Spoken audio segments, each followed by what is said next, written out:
Freebies पर RBI की चेतावनी। चुनाव आते हैं तो सियासी दल मुफ्त में दिए जाने वाले फायदों का पिटारा खोल देते हैं। पार्टी कोई भी हो, रेवड़ियां बांटनी शुरू कर देते हैं सब लोग। फ्रीबीज से देश की आर्थिक सेहत पर क्या असर पड़ सकता है, शायद ही किसी सियासतदान को इसकी फिक्र है।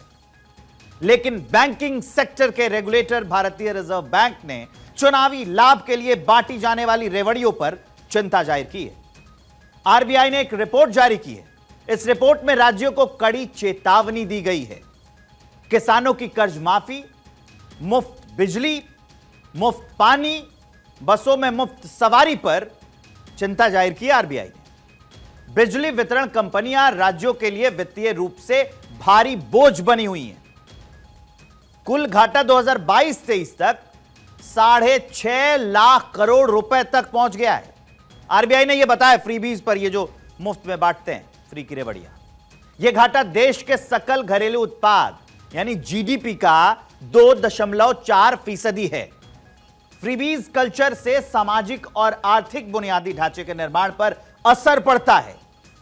राज्यों को अपने सब्सिडी व्यय को नियंत्रित और तर्कसंगत बनाने की जरूरत है, आरबीआई ने यह कहा है, ताकि इस तरह के खर्च से अधिक उत्पादक व्यय प्रभावित ना हो।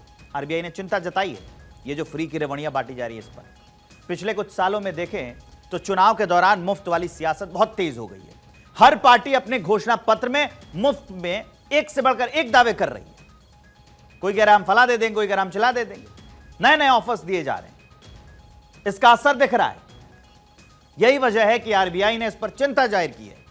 हमारे नेताओं को यह समझना होगा कि मुफ्त से जो मुफ्त का उपहार बांटा जा रहा है, उस मुफ्त के उपहार से बेहतर है कि युवाओं को रोजगार दिया जाए, वो खुद कमाएं और अपना घर चलाएं। एक सिस्टम बनेगा, देश के विकास में अपनी जिम्मेदारी निभाएं युवा।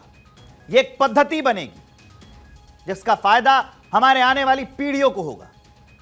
अंग्रेजी की एक कहावत है, give a man a fish and you feed him for a day, teach a man to fish and you feed him for a life time.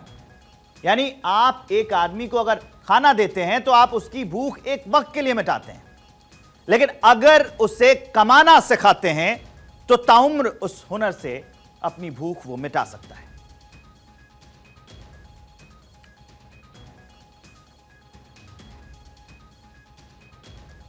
इसको देखते हुए आरबीआई ने यह चिंता जाहिर की है।